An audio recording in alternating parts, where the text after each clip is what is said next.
మద్దల చెరువు సూరి హత్య కేసులో ప్రధాన నిందితుడు భానుకిరణ్ హైకోర్టులో పిటిషన్ దాఖలు చేశారు.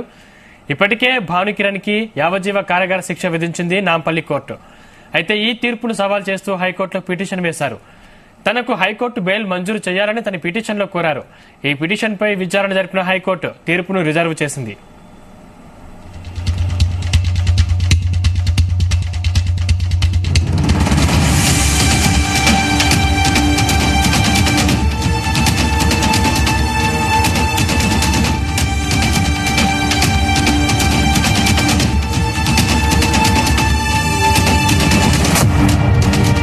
మద్దల చెరువు సూరి హత్య కేసులో ప్రధాన నిందితుడు భానుకిరణ్ హైకోర్టులో పిటిషన్ దాఖలు చేశారు. ఇప్పటికే భానుకిరణ్ కి యావజ్జీవ కారాగార శిక్ష విధించింది నాంపల్లి కోర్టు. అయితే ఈ తీర్పును సవాల్ చేస్తూ హైకోర్టులో పిటిషన్ వేశారు భానుకిరణ్. ఇదే అంశానికి సంబంధించిన మరింత పూర్తి సమాచారం మా ప్రతినిధి రవితేజ అందిస్తారు. రవితేజ, మద్దల చెరువు సూరి హత్య కేసులో మొదటిసారి భానుకిరణ్ హైకోర్టు ముందుకు వచ్చి తన అభ్యంతరాలు వ్యక్తం చేస్తూ తనకు ఇమీడియట్ గా బెయిల్ కావాలంటూ కూడా కొన్ని అంశాలను పొందుపరుస్తూ కోర్టులో పిటిషన్ దాఖలు చేయడం జరిగింది. హైకోర్టులో ఇప్పటి వరకు భానుకిరణ్ గతంలోనే నాంపల్లి కోర్టు యావజ్జీవ కారాగార శిక్ష విధిస్తూ గతంలో నాంపల్లి కోర్టు ఆదేశాలు జారీ చేయడము, ఆదేశాలని సవాల్ చేస్తూ నాంపల్లి కోర్టు ఇచ్చినటువంటి తీర్పును సవాల్ చేస్తూ హైకోర్టులో భానుకిరణ్ ఒక పిటిషన్ దాఖలు చేయడం జరిగింది. తనకు బెయిల్ మంజూరు చేయాలంటూ కూడా ప్రధానంగా ఆ పిటిషన్ లో ఈ అంశాన్ని మెన్షన్ చేయడం జరిగింది. 2011 సంవత్సరంలో మద్దల చెరువు సూరి హత్య కేసులో ప్రధాన నిందితుడిగా ఉన్నటువంటి భానుకిరణ్ దాదాపు 12 ఏళ్ల పాటు అదే జైల్లో ఉంటున్నాడు. ఇప్పటి వరకు ఎప్పుడు కూడా తను బయటకు వచ్చి బెయిల్ కావాలి అంటూ కూడా కోర్టుని విన్నవించుకోలేదు. మొదటిసారి జైల్లో ఉన్నటువంటి భానుకిరణ్ హైకోర్టులో పిటిషన్ దాఖలు చేస్తూ తనకు ఇమీడియట్ గా బెయిల్ కావాలంటూ కూడా ఈ రోజు హైకోర్టులో ఒక పిటిషన్ దాఖలు చేయడం జరిగింది. 2018లో నాంపల్లి కోర్టు భానుకిరణ్ కి శిక్ష ఖరారు చేయడం జరిగింది. 12 ఏళ్ల తర్వాత భానుకిరణ్ మొదటిసారి కోర్టు మెట్లెక్కి కోర్టు ముందుకు వచ్చి నాంపల్లి కోర్టు ఇచ్చినటువంటి తీర్పుని సవాల్ చేస్తూ ఆ తీర్పుని కొట్టివేస్తూ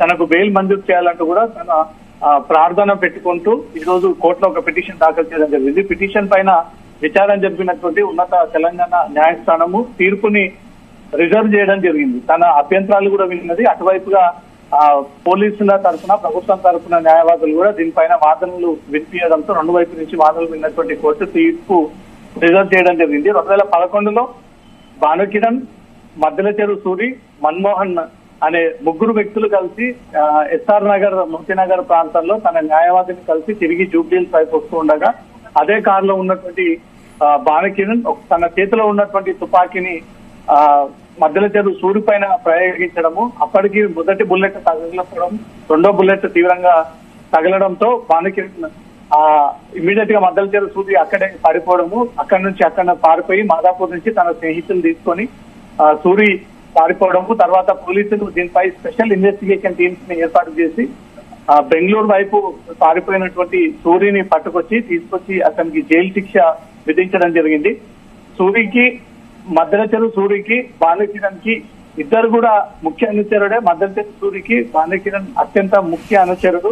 సూరి ఎలాంటి స్కెచ్ వేయాలన్నా, ఎలాంటి ప్లాన్ వేసుకోవాలన్నా, ఎలాంటి కార్యక్రమం చేపట్టాలన్నా అది భానుకిరణ్ తోటే సాధ్యపడేది. భానుకిరణ్ ముందుంచి అవన్నీ కూడా ఇంప్లిమెంట్ చేసేది. కానీ భానుకిరణ్ కొన్ని రోజుల పాటు సూరి జైల్లో ఉన్నాడని ఒక విషయం తెలుసుకోవడము, భానుకిరణ్ ని పేరు మిస్యూజ్ చేయడము, మద్దల చెరువు సూరి జైల్లో ఉన్నాడని ఒక విషయం తెలుసుకొని భానుకిరణ్ అనేక చోట్ల సెటిల్మెంట్ చేయడము, బెదిరింపులకు పాల్పడము, సినిమా ఇండస్ట్రీకి చెందినటువంటి కొంతమంది డైరెక్టర్ల, ప్రొడ్యూసర్ల సూరి తన పేరు చెప్పుకొని బెదిరించడము, మద్దల చెరువు సూరి జైల్లో నుంచి వచ్చినటువంటి వెంటనే భానుకిరణ్ హద్దు మించి మీరు పనిచేస్తా ఉన్నారు, త్వరలో మీ పని చేయబోతా ఉన్నామని తను హెచ్చరించడము, ఈ విషయాన్ని మనసులో పెట్టుకోవడము, ఏదో రకంగా సూరి తనను చంపేస్తాడని ఒక భయంతో భానుకిరణ్ దాన్ని కక్ష పెంచుకొని ఏ రకంగా ఒంటరిగా దొరుకుతాడని సమయం కోసం ఎదురు చూసినప్పుడు 2011లో న్యాయవాదిని కలిసి తిరిగి రిటర్న్ వెళ్తూ ఉండగా ఒక్కసారిగా తన చేతిలో ఉన్నటువంటి పిస్టల్ తో అతనిపై బుల్లెట్ ప్రయోగాలు చేయడంతో మద్దల చెరువు సూరి స్పాట్ లోనే చనిపోవడం జరిగింది.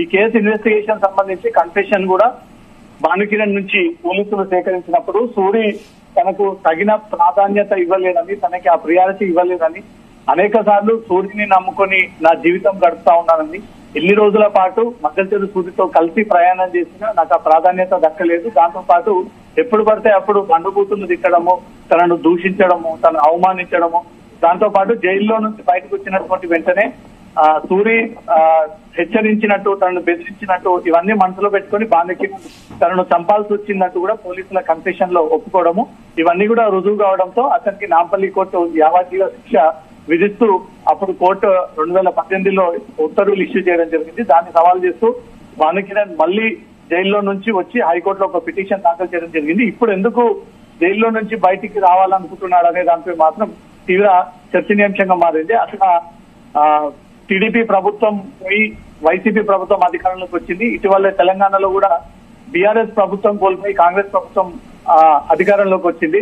ఇప్పుడు తనకు ఎలాంటి థ్రెటనింగ్ లేదంటూ భావించి ఇప్పటికైనా జనజీవ స్రవంతిలో జనాల్లో ఉండడానికి భానుకిరణ్ భావించి హైకోర్టులో పిటిషన్ దాఖలు చేసి తనకు బెయిల్ కావాలని కోరుతున్నాడు అనే దానిపై మాత్రం చర్చనీయాంశంగా మారింది. కోర్టు అన్ని అంశాలను పరిగణలోకి తీసుకొని ఒక హత్య కేసులో నిందితుడు కాబట్టి బెయిల్ మంజూరు చేస్తే ఇంకేమైనా సాక్ష్యాలు తారుమారవ్వడము లేదా సాక్షులను బెదిరించేటువంటి అవకాశాలు ఉంటాయి కాబట్టి కోర్టు అన్ని వైపుల నుంచి వాదనలు విన్న తర్వాత భానుకిరణ్ కి బెయిల్ మంజూరు చేస్తుందా లేదా అనేది మాత్రం తొందరలో ఆ ఉత్కంఠ వీరడం ఉంది.